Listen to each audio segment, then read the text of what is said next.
You're like $1 million, the next mark in the spot where it lays, and I'm a pillager all over the place, and you gotta win. He goes ahead and just blows you away, and if you don't understand the change, this is committed to excellence, the pride and the poison, a pirate's way. Ladies and gentlemen, the Raider way. And if you don't understand which side that I'm on your left place. Quick disclaimer to the podcast, guys. This was recorded before the announcement of Crosby and Adams being out for the Cleveland game. So with that news, I guess we'll just have to make some massive adjustments.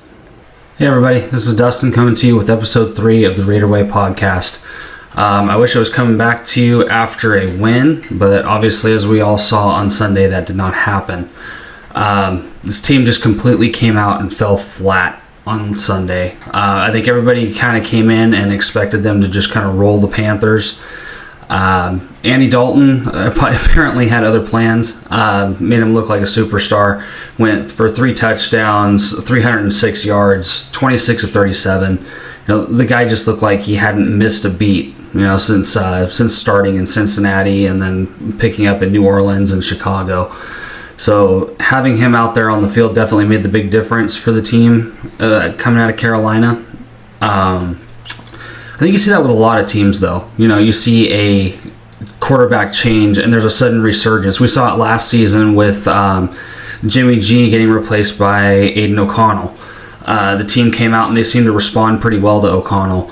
I think it's just the infusion of talent.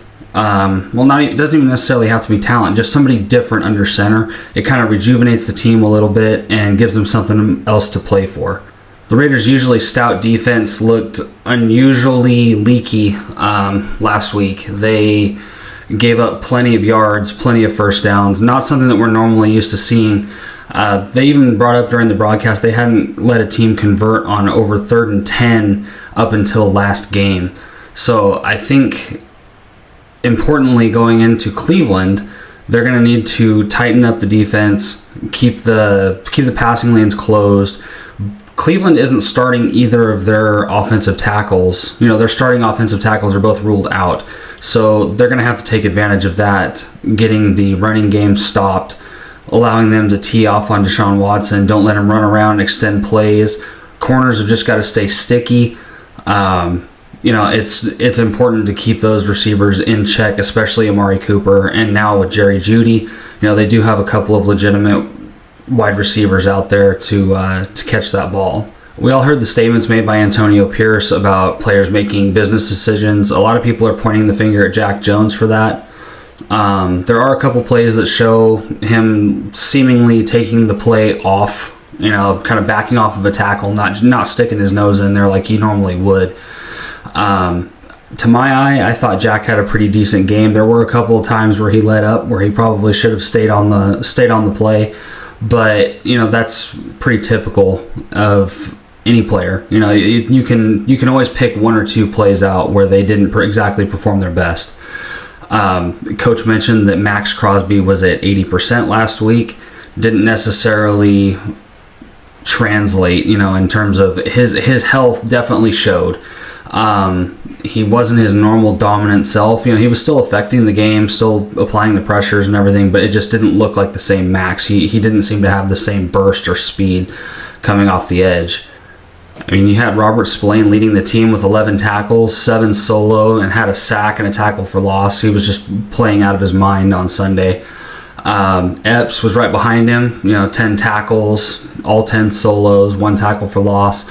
But unfortunately, we did just lose him to the IR going into Cleveland.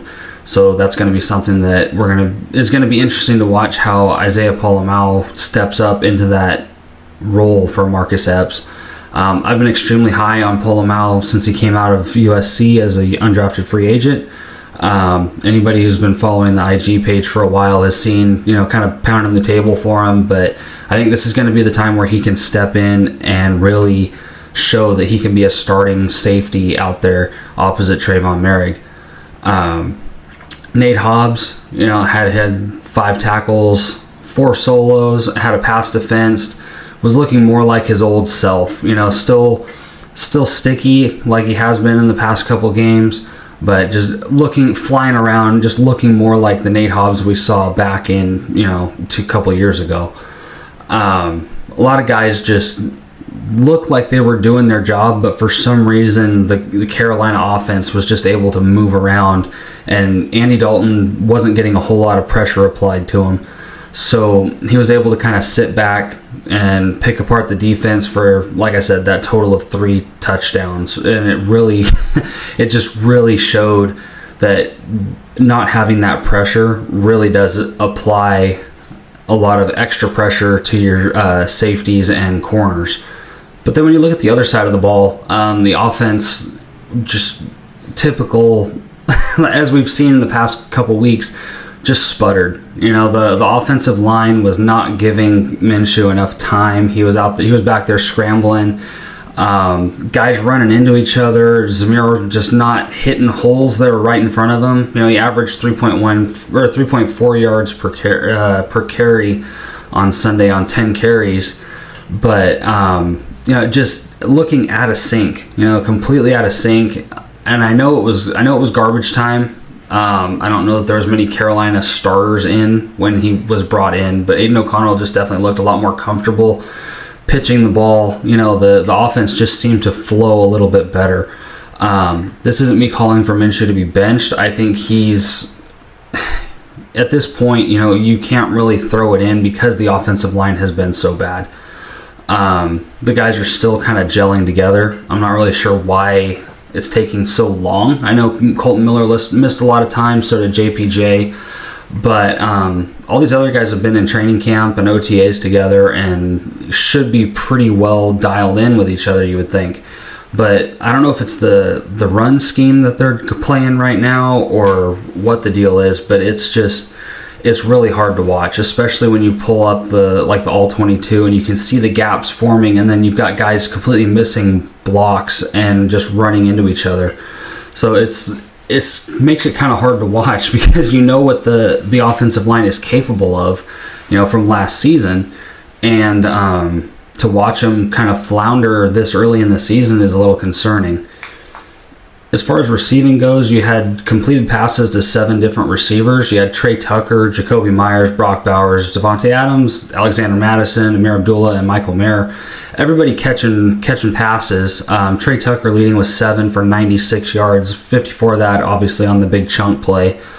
But Devontae Adams is only 4 for 40. His long was 15, but we got to get him more involved. Bowers, three receptions for 41 yards. He's doing what he can do. Longest reception was 21 yards. So it's not like he's not getting deep into the coverage of the defense and making the reception. It's just you've got a lot of short little intermediate routes that don't seem to develop the way that they're supposed to. So there's something just out of sync with this offense.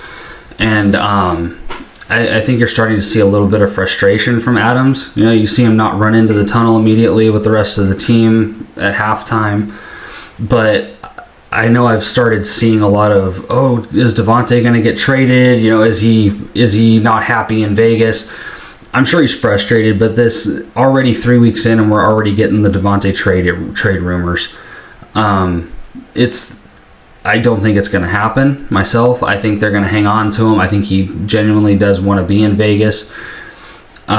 He seems to be behind Minshew, but at the same time, what are you going to say? You're going to come out and blast your starting quarterback and call for him to be benched and everything like that. So everything you hear from these guys needs to be taken with a slight grain of salt. O'Connell, went 9 for 12 for 82 and a touchdown. Like I said, garbage time. Not really too sure what the Carolina Panthers defense was looking at that point. If it was starters, if they were just kind of hanging back and playing prevent defense, because they did have a pretty decent lead at that point.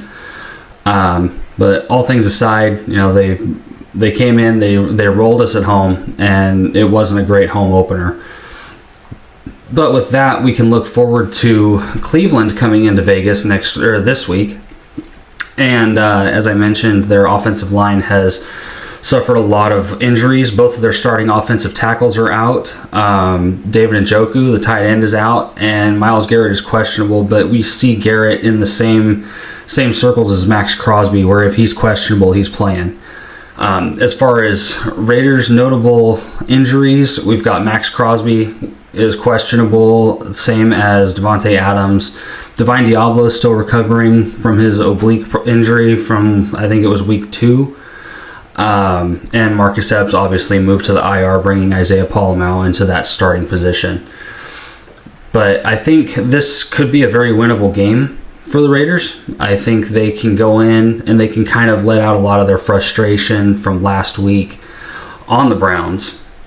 Both teams are 1-3. They're looking to not fall any or 1-2 rather. Sorry, 1-2. I got caught in my notes here. Looking to avoid going 1-3. I think Vegas just stands the better chance of not going 1-3. Everybody kind of expected the Raiders to be 2-2 at this point in the season, after week 4.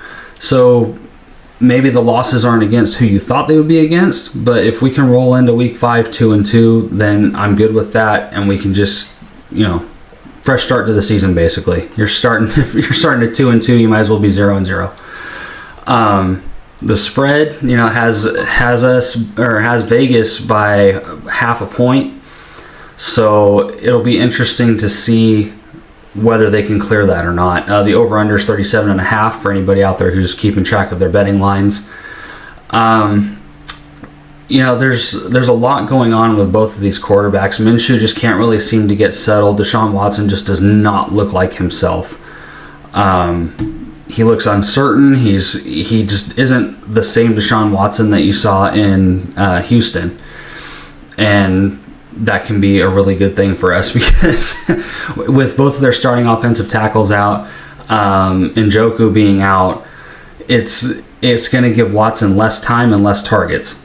So if they can rush the quarterback, get him uncomfortable, and we can, limit Amari Cooper and Jerry Jeudy.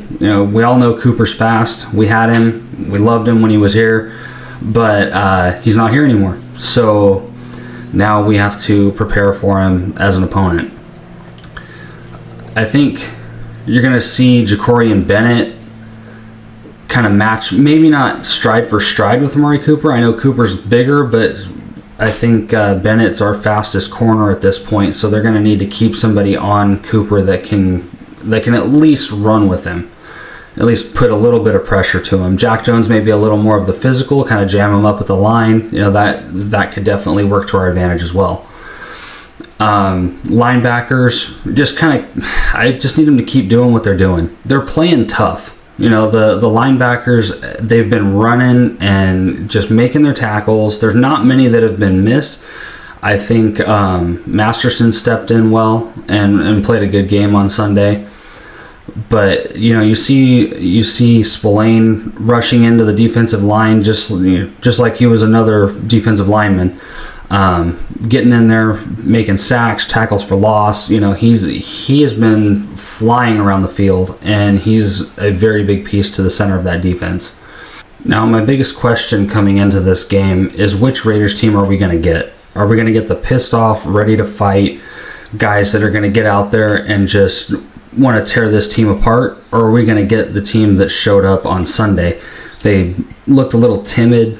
They didn't really come out and attack like we thought, like a lot of us thought they would, and that they should have. That was a team that was floundering and had just had a quarterback change, kind of reminiscent of the Baker Mayfield game, with the LA Rams. Maybe not to the same caliber because Andy Dalton and Baker Mayfield are very different quarterbacks, but you got a guy that walks in, is starting, he's getting into the starting job, probably has a pretty good command of the offense, but you should be able to disrupt him a little bit, and that's what we saw, was just no disruption at all. So if we can get a team that's ready to show up and ready to get through that offensive line that's clearly hobbled, they can get back there and fluster Watson, then I think they're going to be in much better shape. Like I said, you get pressure on the quarterback, it takes the pressure off of your corners and your safeties, and they can just run with the receivers and not really have to worry about too much. If you can get home and get that defensive line firing on all cylinders, then we'll be in good shape. Now, having covered all that, I'm going to give you guys the Raider Way's 5 keys to victory. A lot of them are going to be very similar to last week because, well, let's face it, they didn't execute them last week. Point number 1 is going to be to pressure the quarterback. I keep saying their offensive tackles are out. That should open up Max and whoever they start opposite him, whether it's Janarius Robinson, any of these other guys. There should be plenty of pressure to be had on Sunday. Pressure the quarterback. Again, take the pressure off of your safeties and your corners and just let them tee off on the defensive line.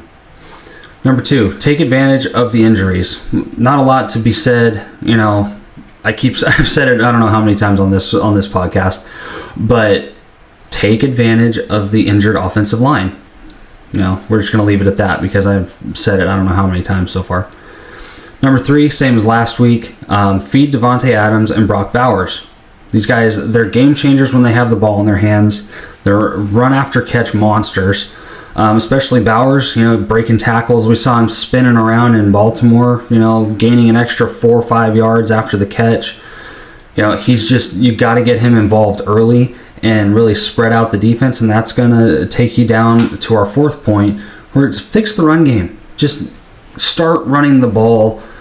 Not just up the gut, try and bounce it out a little bit here and there. I don't know how many times last week I saw the same play called over and over and over. And the run, pass offense, it's too predictable. Throw some play action in there, a flea flicker here and there. We've had really good success with flea flickers in the past. But number 4, fix the run game. And number 5, the biggest point is protect Minshew. Keep the guy upright. He can't run the offense if he's flat on his back for 3 out of the 4 quarters, and then you don't have to play catch up later in the game. Just keep him alive, keep him in the game, keep him throwing the ball, handing the ball off, whatever he needs to do to get the game going and keep the game within reach for 4 quarters. So those are the 5 keys to victory for this game: is pressure the quarterback, take advantage of Cleveland's injuries, feed Devontae Adams and Brock Bowers, fix the run game, and protect the quarterback. As always, just wanted to thank you guys for tuning in, listening, watching on YouTube, wherever you might be catching the podcast. If you're not subscribed to the Instagram channel, or the Instagram page rather, give us a follow at @theraiderway_. Same goes for YouTube. Same, it's youtube.com/@theraiderway_. So we'll just see what team shows up on Sunday, and let's go and get this W.